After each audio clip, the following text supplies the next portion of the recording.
আপনাদের সবাইকে স্বাগতম করছি নতুন একটি বড় আপডেট নিয়ে। তীর্থ ভিসা চালু হয়েছে, দুর্গাপূজায় অংশগ্রহণের সুযোগ দিচ্ছে ভারত সরকার। আজকের এই ভিডিওতে এই বিষয়টা নিয়ে আমরা আলোচনা করব।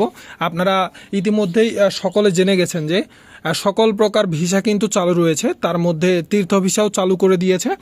এবং এই তীর্থ ভিসায় সব থেকে বেশি যারা সুবিধা পাবেন তারা হচ্ছে বাংলাদেশি যারা হিন্দু রয়েছে তারা। তবে তারা কিছু শর্ত বলেছে, সেই শর্তগুলো যদি আপনারা সঠিকভাবে মেনে চলতে পারেন তাহলেই কিন্তু আপনি এই ভিসাটা সবার আগে পেয়ে যেতে পারবেন। তো আজকের এই ভিডিওতে আমরা সেই বিষয়টা নিয়ে আলোচনা করব, তাই ভিডিওটি ধৈর্য সহকারে শেষ পর্যন্ত দেখবেন আপনারা।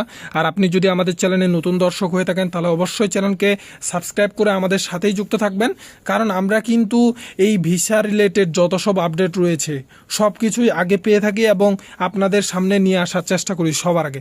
তো চলুন মূল যে আলোচনা সে আলোচনা আমরা শুরু করি।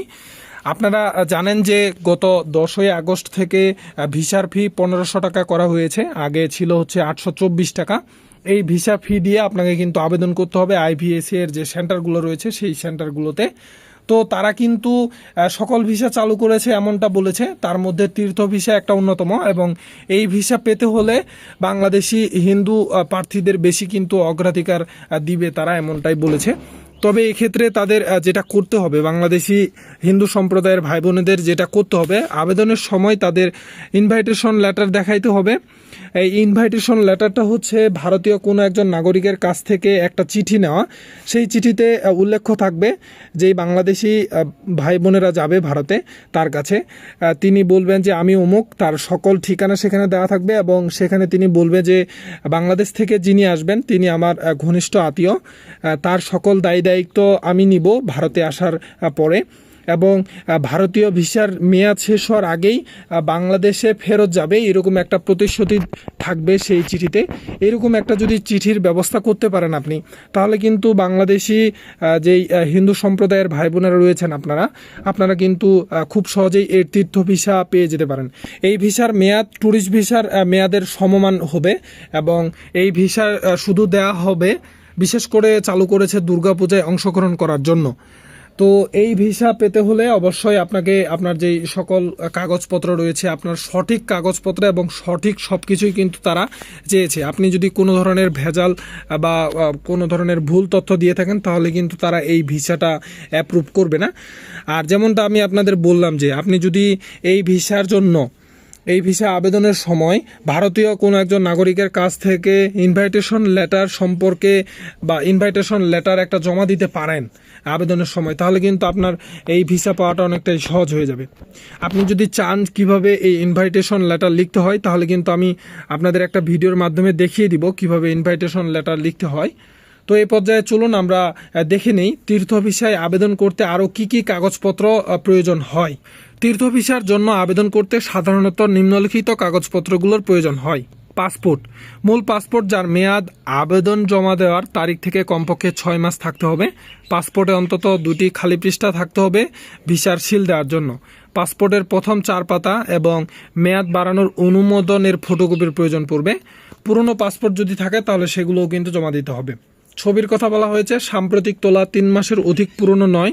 পাসপোর্ট সাইজের রঙিন ছবির প্রয়োজন পড়বে, সাদা ব্যাকগ্রাউন্ডওয়ালা এবং মুখমণ্ডল দেখা যেতে হবে। 2টি ছবির প্রয়োজন হয়। জন্ম তারিখের প্রমাণ, আপনার জাতীয় পরিচয়পত্র বা জন্ম নিবন্ধনের সনদের ফটোকপির জমা দিতে হবে। আবাসন প্রমাণ, ইউটিলিটি বিল যেমন বিদ্যুৎ, টেলিফোন, গ্যাস বা পানির বিলের ফটোকপির প্রয়োজন পড়বে।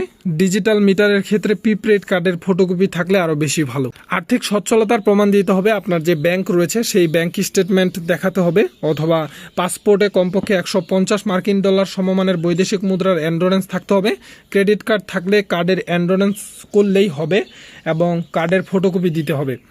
পেশার প্রমাণ, আপনি যদি চাকরিজীবী হয়ে থাকেন তাহলে কর্মী পরিচয়ের সাথে প্রতিষ্ঠানের অনাপত্তিপত্র অর্থাৎ এনওসি বা মূল ছুটির অনুমোদনপত্র জমা দিতে হবে। যদি আপনি ব্যবসায়ী হয়ে থাকেন তাহলে ট্রেড লাইসেন্সের ফটোকপির প্রয়োজন পড়বে। কৃষক হয়ে থাকলে আপনাকে জমির খতিয়ানের ফটোকপি দিতে হবে। শিক্ষার্থী হলে শিক্ষা প্রতিষ্ঠানের আইডি কার্ডের প্রয়োজন পড়বে। সরকারি চাকরিজীবী হলে গভর্নমেন্ট অর্ডারের প্রয়োজন পড়বে। 7 নম্বরে বলছে অনলাইনে আবেদনপত্রের কপি, যথাযথভাবে পূরণকৃত অনলাইনে আবেদনপত্রের কপি, যেখানে অনলাইনের আবেদন করেছেন তার প্রিন্ট কপি অবশ্যই নিয়ে নেবেন। তারপর বলছে কভার লেটার, ভিসা কর্মকর্তা আপনি যেখানে আবেদন করেছেন সেই দূতাবাসের ঠিকানা উল্লেখ করে বরাবর আবেদনকারীর কর্তৃক স্বাক্ষরিত একটি কভার লেটার, যেখানে আবেদনকারীর নাম, পদবি, পাসপোর্ট নম্বর, ভ্রমণের উদ্দেশ্য এবং ভারতের অবস্থানের সংক্ষিপ্ত বিবরণ উল্লেখ থাকবে। এই কভার লেটারের সাথে যদি ইনভাইটেশন লেটারটা আরও দিতে পারেন তাহলে তো আপনার যেই ভিসাটা সেটা আরও তাড়াতাড়ি কার্যকর হবে, এমনটাই তারা কিন্তু জানিয়েছে। এছাড়াও কিছু গুরুত্বপূর্ণ বিষয় রয়েছে। ভিসা আবেদন করার সময় পাসপোর্টের মেয়াদ অবশ্যই 6 মাসের বেশি থাকতে হবে। সকল কাগজপত্রের মূল কপি ও ফটোকপি উভয়ই সাথে রাখতে হবে, যদিও সাধারণত শুধু ফটোকপি জমা নেওয়া হয়। প্রতিটি ভিসার ক্যাটাগরির জন্য প্রয়োজনীয় কাগজপত্রের কিছুটা ভিন্ন হতে পারে, তাই আবেদন করার আগে ভারতীয় হাই কমিশন বা ভিসা আবেদন কেন্দ্র IVACর যে ওয়েবসাইট রয়েছে সেটা ভালোভাবে দেখে নেওয়া উচিত। অপ্রাপ্তবয়স্ক বা শিশুদের ক্ষেত্রে বাবা মায়ের প্রাপ্ত ভিসার ফটোকপি অথবা তাদের জমা স্লিপের ফটোকপির প্রয়োজন হতে পারে। তো আমি কিন্তু এই ভিডিওতে বিস্তারিতভাবে জানিয়ে দিলাম কিভাবে আপনারা তীর্থ ভিসা পাবেন, তীর্থ ভিসায় আরও কি কি যুক্ত করলে আপনারা সহজেই এই ভিসা পেয়ে যাবেন সেটা নিয়ে কিন্তু বিস্তারিতভাবে দেখিয়ে দিলাম।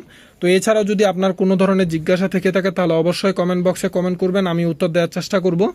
তো আজকের এই ভিডিও এখানেই শেষ করতে হচ্ছে, দেখা হচ্ছে নতুন কোনো আপডেট ভিডিওতে।